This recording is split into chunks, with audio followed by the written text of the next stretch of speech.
Hey guys, welcome back to another Catholic Link video. My name is Mateo Rivera, and today I'm going to show you guys how to make your very own Paracord Rosary just in time for October, the month of the Rosary. And without further ado, let's get started.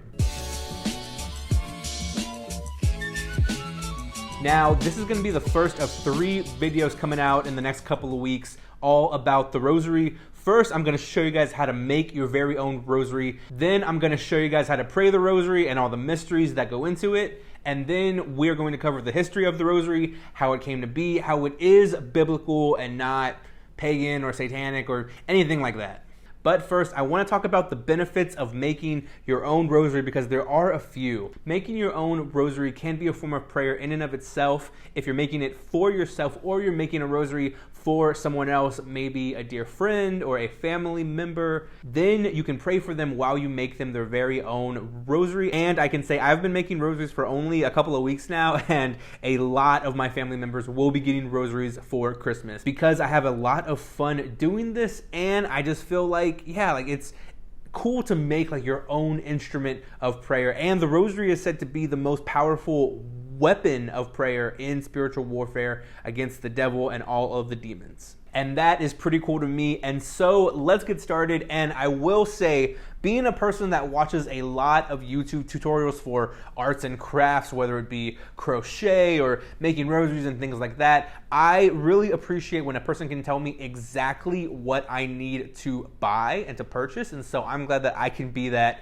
to you guys if you guys want to make this exact rosary or something very close to it. And so, of course, we are going to need paracord. Now, this is $5.50 paracord. I got this at Walmart, although they also have this at Michael's, Hobby Lobby, Joann's, those craft stores. Now, to make a rosary, you will need 8 to 9 feet of paracord. So if you buy a pack of 50 feet or 100 feet, that's good for 5 to 10 rosaries, right? Because that's kind of how my brain processes things. Then, once you have your $5.50 paracord, you will need beads. And these beads are the exact same kind of beads that a company like Rugged Rosary would use, right? But more importantly than how big the bead is how big the hole inside of the bead is. And that needs to be at least 4.5 millimeters to fit the $5.50 paracord. Now, I believe these are like 5 millimeters or 5.5, or these are like much bigger than they need to be, which is good because you want them to be able to move without getting caught, right? Now, these I ordered off of Amazon. It was a pack of 300 for like 13 bucks. So it is pretty cheap to make these rosaries when you think about how much specific companies charge, right, and things like that. Now, you can get just one color and use that for all 56 or 56. But if you want to make, if you want to add a little pizzazz in the mix for the decade beads, I'm using these orange crystallized beads that I also found on Amazon for pretty cheap. And they just have a nice, beautiful glow to them, especially when they shine in the light. And I'm using black and orange because October is the month of the Rosary. It is also Halloween month, spooky time. Me and my wife love to, decorate the house and whatnot. But also, Halloween is a Catholic holiday down to its roots, down to the words. Halloween means All Hallows Eve, and we are going to be doing a video on the Catholic roots and traditions of Halloween in October, so be expecting that. I'm super hyped for that as well. But the point is, Halloween is a Catholic holiday and we are taking it back. So I'm making these black and orange rosaries, which I think are just absolutely beautiful. I love the way that the orange decade beads glow. And man, if you guys have a Protestant friend watching this video, they are probably having a heart attack right now. He prays to Mary and celebrates Halloween? Rootin', tootin', footin', shootin', mootin'. But guys, let's get started with the actual making of the rosary process. So I'm going to set this one aside and get our paracord. Now, you're going to want to come down to one end, and you are going to want to tie what is called a slip knot. So to do that, you slip it so that the end is in the back there, like that. And then you're going to get a little loop here and pull that through. So I'm going to do that one more time in case you missed it. If you have your string like this, you're going to wrap it around the back so that the end is behind the front string in the loop right there. And then you're going to make a little loop here and slip that through like that, and you just pull that and you want to make a little slip knot like that. Now this will come undone once we have placed the beads and we decide to connect the two down right here. That is when that will come into play, but we just need a knot there right now that'll hold the beads. And yeah, you want to get a good couple of inches on the tail here at the end just to have space to be able to make that knot at the end. And I actually am going to go ahead and cut down these tips because they're getting a little bit long. I'm going to go ahead and cut those down. So I'm going to cut off all of this extra. There you go. And to keep this nub secure, I'm going to get a lighter and melt it all together. And if you do a lot of cooking, you can probably just go ahead and just press this closed. You know what I mean? Because the tips of your fingers are numb. Now for this end, we're going to call this the working end.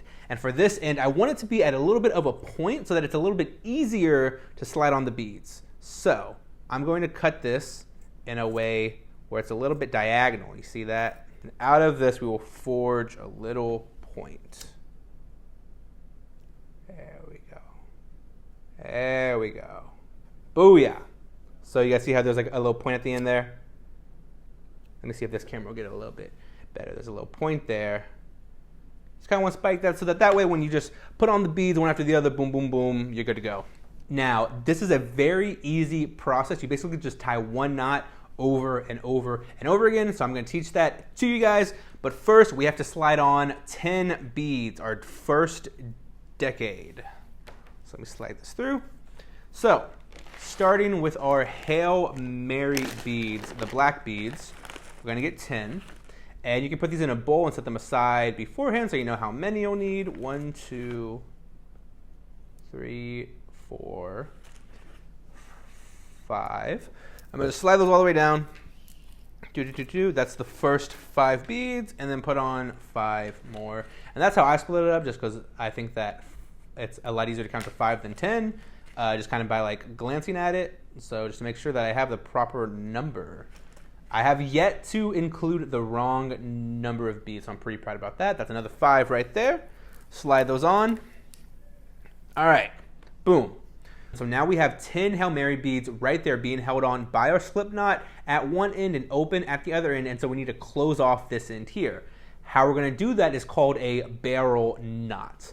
And so, I'm going to flip over to this camera now. This is how you do it. If you have your beads like this, you're going to hold them like this, and you're going to wrap the cord around your finger like that, and then go 1, 2, and this number 3 here is going to get tucked through. So 1, 2, 3 strands there, and 1 strand going the opposite way. You're going to hold it and slide your finger out like that. And you should be able to hold all the strands there. Then you're going to take your working end and you're going to slide that through and just pull through. Just like that. And make sure it's not, snagged or whatever. You want to make sure that it all flows good. Now, this knot is a little too far away from where I want it to be. I want it to have a bit of slack so I can slide my hand between the beads while I'm praying. But if you want to move your knot, you have to move it from the strand here to the last strand in the back. So how you do that is you're going to kind of lightly massage it and slide it down. You're going to push it down and you're going to push all of the give to that last third strand.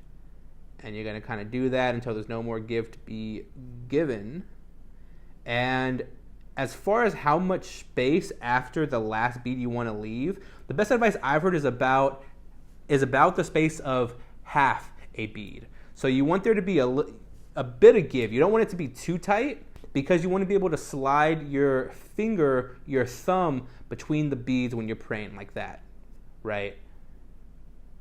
So once you kind of have your knot in a place where you want it to be, and that's about as much give as I like to kind of put in these, right?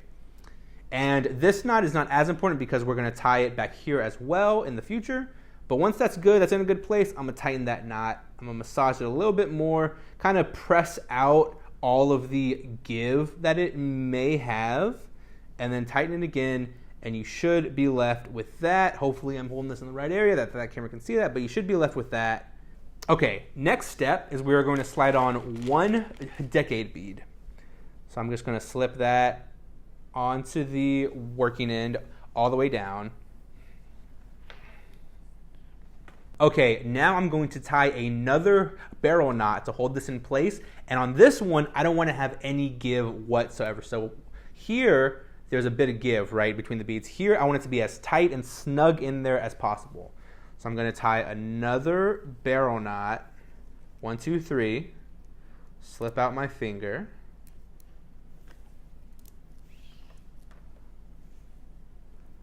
And I'm going to slip this through.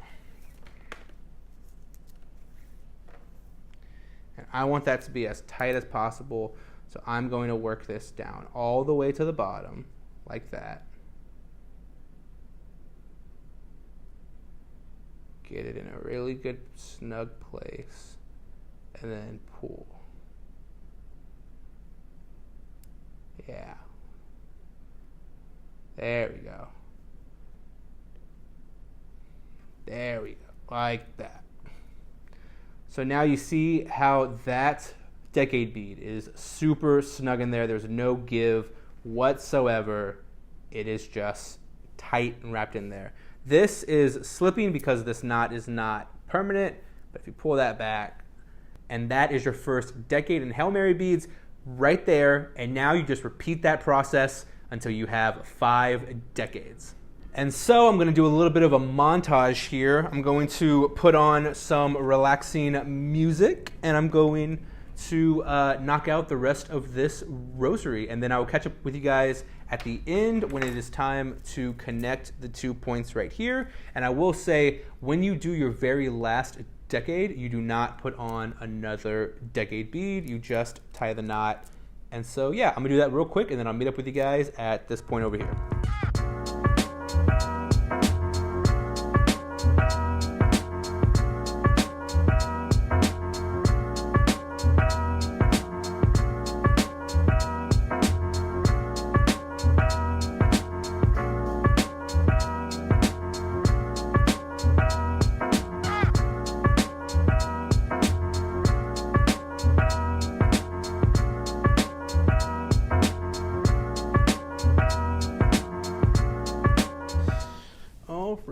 Well, that did not take long at all. About 2.5 Linkin Park songs.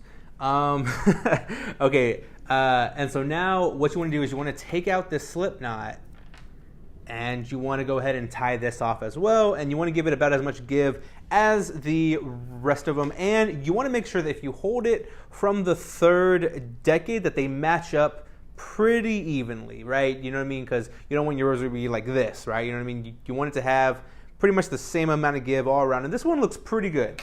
So I'm going to go ahead and tie off this last knot over here. 2, 3. Okay, so you see that right there? I didn't give myself a whole lot of give. I didn't give myself a whole lot of extra rope. I should have probably given myself a little bit more. But that's okay. We'll get some of that back right now. Okie dokie. Okay, so you now have your 5 decades of 10. And you should have a very short end and a very long end. That is your working end. And I will say that if you want to put on some saint medals, that was the place to kind of slide those on before you tied that knot. Okay, now we are going to want it so that the very short end is going to be on top. And your long working end is going to be on the bottom. And what you're going to do here is you are going to tie the exact same barrel knot but with 2 strings. And basically, it's not hard at all. You just tie it the exact same way using your working end. You tie it the exact same way, but you make sure that the short end is sort of looped in there as well. Work that around, slide that out, and you slide your working end through the end like that. And then you figure out where you want that knot to be. Make sure your rosaries are even.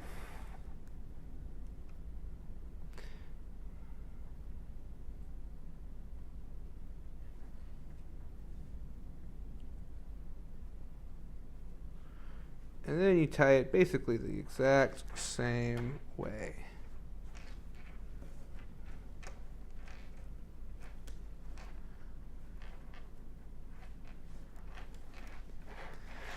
And again, you want to make sure that the two ends are even. That looks pretty good. So I'm going to go ahead and tighten this knot. And that is in a pretty good spot. Now, I will say one thing you will note is you notice if you pull on your small end, it does move this. That will be fixed. And you want to make sure once that knot is tied that your rosary lays flat, right? It's not going to be twisted like this, right? You just want to make sure that it's flat, that it's good, it's going to hang correctly. Okay, now with our short end and our working end, we're going to slip on another decade bead. Now I'm going to slip on the short end first because it's a little bit stubbier. It'll be a little bit tougher to put in because our long end is pointed. You can really just sort of slip that in as well. And of course we're going to tie one more barrel knot the exact same way using the long end but wrapping it around the short end, 2, 3, and giving no give on this one.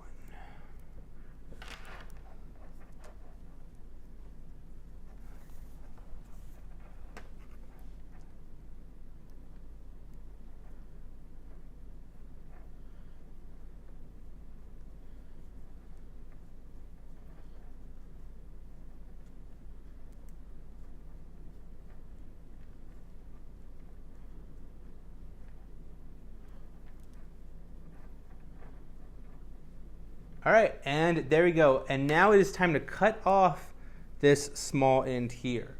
So I'm going to cut this as close to the barrel knot as I can. Hopefully get a clean cut. Should have a little nub like that, and now I'm going to set it on fire. Burn it down. Squish it down. Don't breathe in burning plastic. I should probably say that. And I push that down to create a little curve there so that it will not slip through and come undone.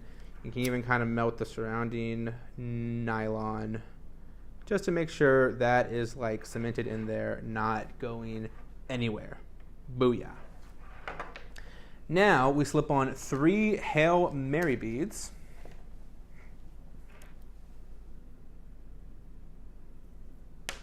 Oh, no. All right. Got to make sure my dog doesn't eat that. Where'd it go? And we're going to tie that off. Well, barrel knot. And I will say that the barrel knot can be a little bit tricky at first, but this is my 5th one that I've done now, and I can just knock those knots out pretty easy. With a little bit of give there, once again, for kind of putting your finger between 1, 2, 3. And now we're going to put on the last decade bead, but you do not tie the barrel knot off completely. You do not tighten it because we are going to add the loop and the crucifix on it as well. So let's slip on that last decade bead. And then we are going to create a barrel knot, but we are not going to tighten it, right? So 1, 2, 3. We're going to create the barrel knot. We're going to slip this through. And we're going to kind of get it into position. We're going to get it where we want it, but we're not going to tighten that yet.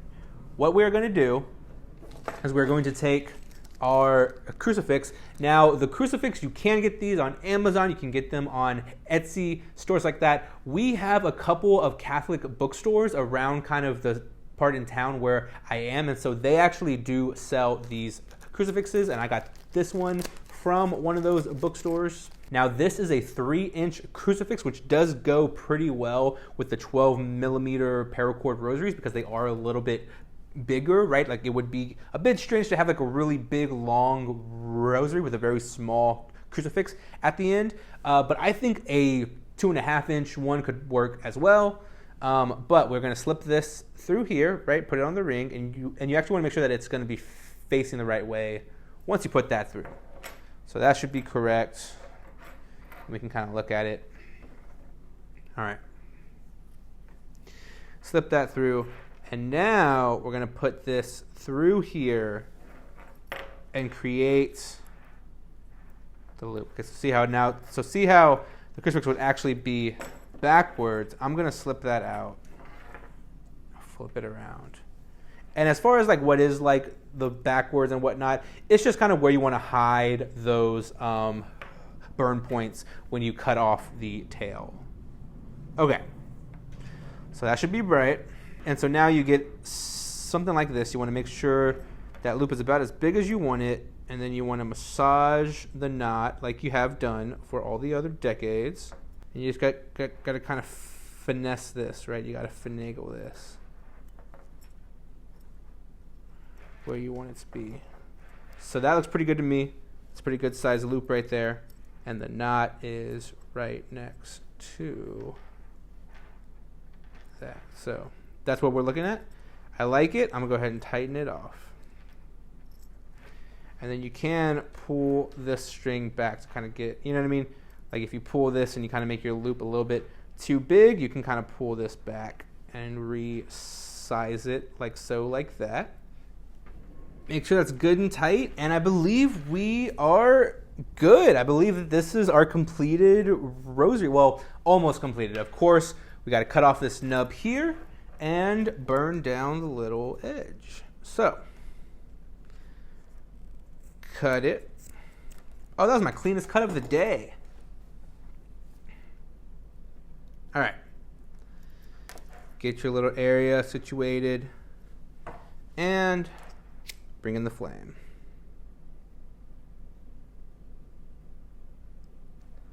All right. Squish it down.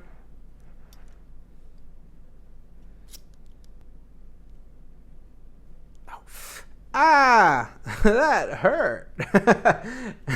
And guys, there you have it. You have made your very own Paracord rosary. Congratulations. Now go run to your local priest and get it blessed and use it daily to pray the rosary. And just to give you guys an example of what else this can look like, this is the very first Paracord rosary that I made. This was made with 10mm beads instead of 12. So you can kind of see a difference in how big they are. The green one is 10mm and the black one is 12. And I absolutely love the colors on this one, the green and the orange. I did use the exact same orange beads. I call this my Terror of Demons rosary, and I have a St. Joseph medal right there. St. Joseph, pray for us. I absolutely love St. Joseph. He is my favorite saint, probably. Although now that Carlo Acutis is going to get canonized, that's going to be a very close. That's going to be a very close race right there. But guys, you now have the tools that you need. Invite some friends over. Do a rosary making party. That would actually be like a super fun time. Use this tutorial. I hope it was helpful. And if you guys do make rosaries using this tutorial, please tag us on like Instagram or Facebook or any one of those websites. We would love to see the rosaries that you made using this tutorial with the Paracord rosaries and the beads. I am very much of the firm belief that you cannot have too many rosaries. You should see the wall in our room. We have a ton of rosaries, Paracord and the like chain jewelry kind of rosaries. Maybe we can make those next. You guys let me know if you guys want me to make one of those chain jewelry type of rosaries. But guys, that is it for this video. Please come back for part 2 where I will teach you guys how to pray the rosaries and a way to remember all of the mysteries of the rosary, all 20 of them. But until next time, my name is Mateo Rivera. This is Catholic Link, and this isn't a movie review, so I'm not going to say hasta la vista. I'll say bye. I would definitely come up with a new outro.